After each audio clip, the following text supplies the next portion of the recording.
Hello guys, this is Kartik Pandey from IITBHU।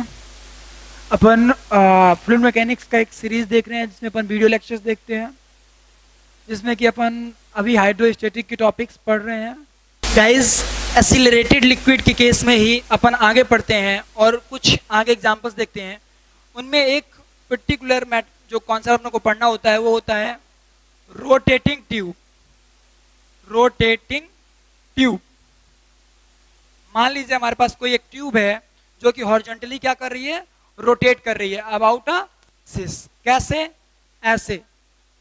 Let us suppose this is your axis of rotation and about this particular axis of rotation your tube is rotating, whose length is L, liquid is of density rho, it is rotating with angular velocity omega।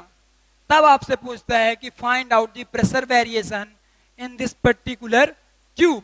तो बहुत simple सा तरीका है, मैं यहाँ पे कोई भी छोटा सा सेक्शन काट लेता हूँ। छोटा सेक्शन काट लिया जिसकी लेंथ कितनी है, dx।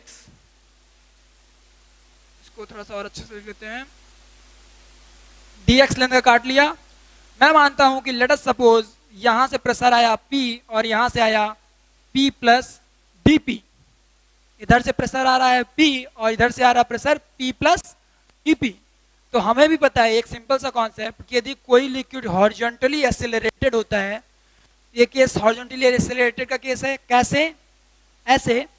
ध्यान से देखिए तो कोई भी बॉडी जब किसी भी पॉइंट के अबाउट रोटेट करती है तो हमें पता है कि वो कहीं ना कहीं एक्सीलरेशन दे रही होती है, दैट इज सेंट्रीपिटल एक्सीलरेशन या कि टेंजेंशियल एक्सीलरेशन, कुछ भी, लेकिन एक्सीलरेटिंग होती है। क्यों? क्योंकि उसका वेलोसिटी कंटिन्यूअसली क्या हो रहा है, चेंज हो रहा है। सो गाइस, मैं लिख सकता हूं dpy by dx, dpy by dx equal to rho into ax, जो कि अपन ने लास्ट पर्टिकुलर कॉन्सेप्ट में निकाला था। ये particular equation dpy by dx equal to rho ax।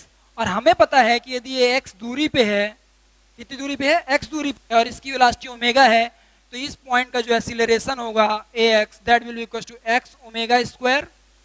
क्योंकि हमें ही पता होता है कि r इक्वल टू क्या होता है, v स्क्वायर बाई r, या किसी को बोल देते हैं r omega square, where r is the radius of rotation, omega is the angular velocity of rotation। तो आइए यहाँ पे इसे पुट करते हैं और हमें मिल जाएगा dpy by dx equal to rho into x omega square.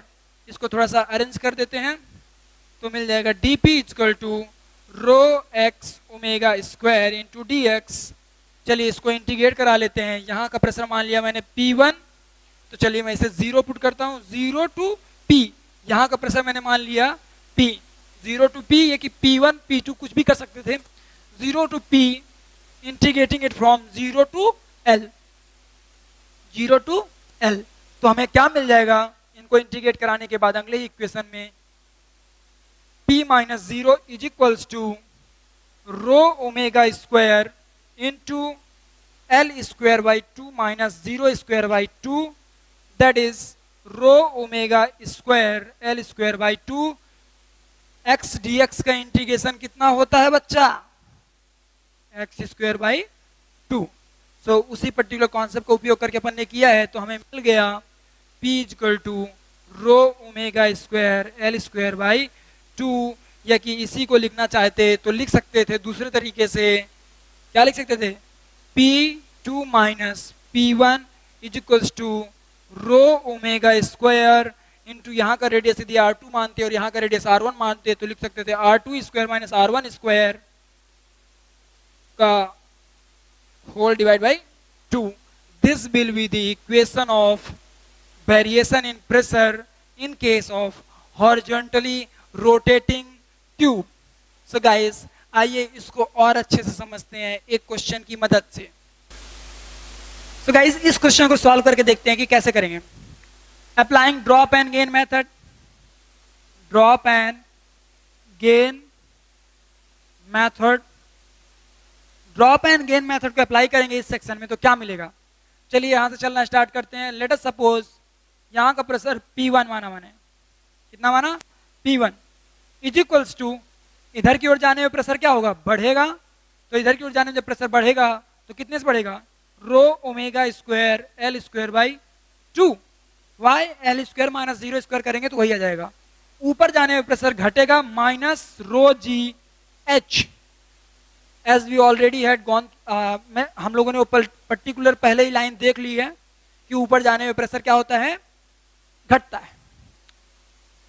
इधर की ओर गए प्रेशर बढ़ेगा कितने से, रो ओमेगा स्क्वायर, लेकिन इस बार थोड़ा चेंजेस आएंगे रेडियस में, 3l square minus L square, sorry 4l square minus L square by 2, क्योंकि 2l का whole square 4l square, l का square l square.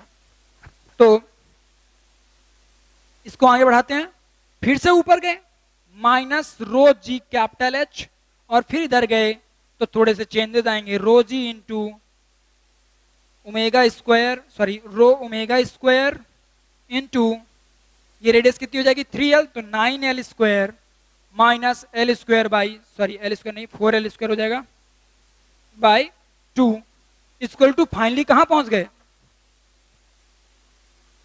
P1 plus, sorry मैंने यहां पे इक्वल टू यूज कर दिया था, P1 plus equal to P। Guys इस लाइन को समझते हैं अच्छे से, यहां से हम ऐसे चल रहे हैं और ऐसे जा रहे हैं, फिर ऐसे फिर ऐसे फिर ऐसे, तो चलिए चलना स्टार्ट करते हैं। यहां का pressure P1 plus row omega square L square by 2 minus rho g H, क्यों, क्योंकि ऊपर जाने में प्रेशर घटेगा, plus row omega square by 2 multiplied by यहां से यहां तक का रेडियस कितना हो जाएगा 2l, और यहां से यहां तक का रेडियस l, तो 4l square minus L square.